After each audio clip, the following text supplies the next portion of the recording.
Hello दोस्तों, आज के इस वीडियो में आपका फिर से स्वागत है। और आज के इस वीडियो में हम पढ़ने वाले हैं भारतीय संविधान की प्रस्तावना के बारे में।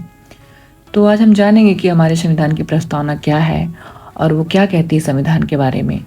तो क्या आपको पता है कि हमारा संविधान जो है वो केवल एक कानून नहीं है, ये एक वादा है, एक संकल्प है और एक सपने जैसा है। वो सपना जो एक ऐसा सपना जो न्याय, स्वतंत्रता, समानता और बंधुत्व के चार स्तंभ पर खड़ा हुआ है। अगर दोस्तों हम बात करें प्रस्तावना की, तो सवाल उठता है कि क्या चीज़ है। तो प्रस्तावना हमारे संविधान का दर्शन है। इसमें पूरे संविधान का आपको सार देखने को मिलेगा। पूरा संविधान आगे जिस चीज़ पर डिराइव होता है, सब प्रस्तावना उसका एक झलक होता है। एक बिल्कुल ये उस तरीके से होता है कि जब हम किसी किताब को पढ़ने से पहले उसके शुरुआती संदर्भ को पढ़ रहे होते हैं, उसमें बिल्कुल उस किताब के पूरी किताब का एक सार दिया होता है, जिसमें आपको अंदाज़ा लग पाता है कि आगे किताब क्या कहने वाली है और किस डायरेक्शन में जाएगी। तो प्रस्तावना दोस्तों बिल्कुल वैसा ही है। वो पूरे संविधान का दर्शन है, संदर्भ है। तो शुरू करते हैं। ओके दोस्तों, तो क्या है प्रस्तावना? प्रस्तावना हमारे संविधान का संक्षिप्त परिचय है। प्रस्तावना दो उद्देश्यों की पूरी करती है। पहला, स्रोत के रूप में जिसमें संविधान अपना अधिकार प्राप्त करता है, और दूसरा, वस्तु के रूप में जिसमें संविधान स्थापित करता है और बढ़ावा देना चाहता है। प्रस्तावना में अभी तक दोस्तों केवल एक बार संशोधन किया गया है, और वह है 42वां संविधान संशोधन अधिनियम 1976। और उस समय संविधान में 3 शब्द जोड़े गए: समाजवाद, धर्मनिरपेक्ष और अखंडता। अभी हम चल करके बात करेंगे कि इन सारे शब्दों का क्या मतलब है, तो आप बहुत अच्छे से समझ पाएंगे। और अगर हम बात करें भारतीय संविधान की प्रस्तावना को, तो इसमें अमेरिका, फ्रांस, रूस से भी कुछ सिद्धांत उधार लिए गए हैं। तो आगे बढ़ने से पहले, सारे शब्दों का मतलब समझने से पहले, सबसे पहले हम समझ लेते हैं कि हमारे संविधान की प्रस्तावना क्या है। तो सबसे ज़्यादा ज़रूरी है, हम तो कहेंगे कि हर एक स्टूडेंट को, जो जुड़ा हुआ है, जो स्टूडेंट नहीं भी है, जो सीखना चाहता है और जो जानना चाहता है अपने संविधान को, उसे तो संविधान की प्रस्तावना अमूमन याद रहनी चाहिए। कम से कम उसे ये पता होना चाहिए कि हमारे संविधान का दर्शन क्या है।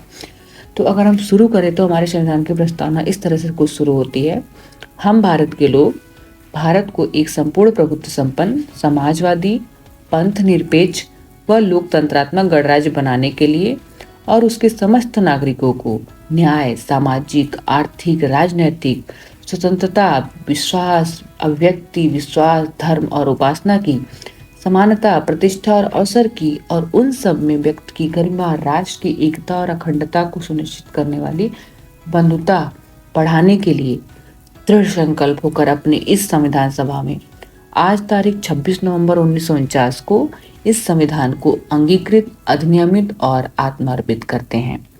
दोस्तों, ये सिर्फ शब्द नहीं, हमारे अधिकारों और कर्तव्यों की एक घोषणा है, और यह हमारी पहचान, हमारा गौरव है।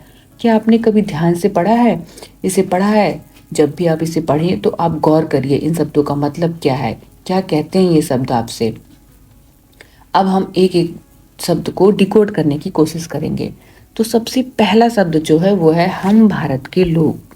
हम भारत के लोग, इसका मतलब ये होता है कि संविधान जो है वो जनता द्वारा, जनता के लिए और जनता के माध्यम से बनाया गया है। और दूसरा जो है वो कह रहा है कि संपूर्ण प्रभुत्व संपन्न। इसका मतलब ये है कि हम अपने आंतरिक निर्णय और बाह्य निर्णय किसी भी दबावकारी शक्ति से मुक्त होकर लेने के लिए स्वतंत्र हैं। ठीक है। और उसके बाद आता है समाजवाद या समाजवादी। इसको 42वें संविधान संशोधन अधिनियम 1976 द्वारा जोड़ा गया, और इसका तात्पर्य है सामाजिक, आर्थिक और राजनीतिक न्याय से समाज से है। तो और इसके बाद हम देखते हैं धर्मनिरपेक्ष। इसे भी 42वें संविधान संशोधन द्वारा जोड़ा गया। और दोस्तों, धर्मनिरपेक्ष जो कि आगे चलकर पंथ निरपेक्ष भी हो जाता है। इसका मतलब ये होता है कि राज्य का कोई अपना धर्म नहीं होता, हर व्यक्ति को अपने अपने धर्म को मानने की आज़ादी है, क्योंकि भारत एक बहुत ही विविधतापूर्ण देश है, और ऐसे में सबको अपने अपने धर्मों को मानने की आज़ादी है। और तीसरी चीज आती है और लोकतंत्र आती है। लोकतंत्र क्या है? लोकतंत्र वह है जहां जनता अपने प्रतिनिधि चुनती है, और संविधान प्रतिनिधि लोकतंत्र की कल्पना करता है, जिसमें लोगों के पास सार्वभौमिक वयस्क मताधिकार है, और इसके माध्यम से लोग अपने प्रतिनिधियों को चुनते हैं। तो आपको भी पता है कि भारत को एक सार्वभौमिक वयस्क मताधिकार का दर्जा प्राप्त है, और भारत अपने संविधान की, अगर हम अमेंडमेंट की बात करें, तो उसने 61st अमेंडमेंट के द्वारा अपने नागरिकों को मताधिकार का, सार्वभौमिक मताधिकार का जो है अधिकार देता है। और अब हम देखते हैं कि गणतंत्र का क्या तात्पर्य है। दोस्तों, इसका मतलब है कि उस देश का, जिस देश में गणतंत्र है, उस देश का जो राष्ट्राध्यक्ष है, अगर भारत के तौर पे देखें तो भारत का राष्ट्रपति, वो प्रत्यक्ष या अप्रत्यक्ष रूप से जनता द्वारा चुना जाएगा। तो आप बताइएगा गौर करके कि भारत का जो राष्ट्रपति है वो किस माध्यम से चुना जाता है, प्रत्यक्ष या अप्रत्यक्ष। और न्याय, और हम बात करें न्याय की, तो 3 तरह के न्याय की बात की गई है: सामाजिक न्याय, आर्थिक न्याय और राजनीतिक न्याय। तो ये सामाजिक मतलब समाज के क्षेत्र में हर तरीके के न्याय को स्थापित करने का प्रयास किया जाएगा। आर्थिक न्याय, आर्थिक क्षेत्र में न्याय, हर तरह का न्याय स्थापित करने का प्रयास किया जाएगा। राजनीतिक न्याय ये कहता है कि राजनीतिक क्षेत्र में हर तरीके का न्याय स्थापित करने का प्रयास किया जाएगा।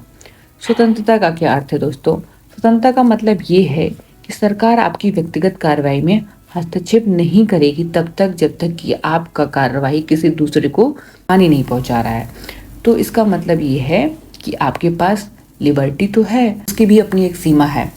तो ये जो है, ये स्वतंत्रता के संदर्भ में है। समानता तो हमने देख लिया कि कानूनी समानता है, सामाजिक समानता है, राजनीतिक समानता है और आर्थिक आयाम भी इसका है। इसका मतलब कानून के क्षेत्र में, समाज के क्षेत्र में, राजनीति के क्षेत्र में आपके साथ बिल्कुल वैसा व्यवहार किया जाएगा जैसा आपके देश के प्रधानमंत्री के साथ किया जा रहा है। मतलब सबको एक समान दृष्टि से देखा जाएगा। बंधुत्व, बंधुत्व का मतलब है कि हम हमेशा एक वसुधैव कुटुंबकम की भावना से काम करेंगे। ये वसुधैव कुटुंबकम ये है कि जैसा कि हम पूरे पूरे पृथ्वी को, न कि केवल अपने देश को, पूरे पृथ्वी को एक जो है कुटुंब की तरह, परिवार की तरह देखेंगे और हमेशा सहायता और सहयोग के लिए तत्पर रहेंगे। अगर हम इसकी भावना को, मूल भावना को संविधान में अगर कहीं संदर्भित रूप में देखें तो वो हमारे संविधान का राज्य के निर्देशक तत्वों में है। अनुच्छेद 51 में इस सिद्धांत पर विस्तार से बात की गई है। हमने देखा कि दोस्तों, भारत का संविधान केवल एक कानूनों का समूह नहीं है, ये उन करोड़ों लोगों का सपना है जिन्होंने आज़ादी के लिए संघर्ष किया था, और प्रस्तावना उस सपने की पहली झलक है।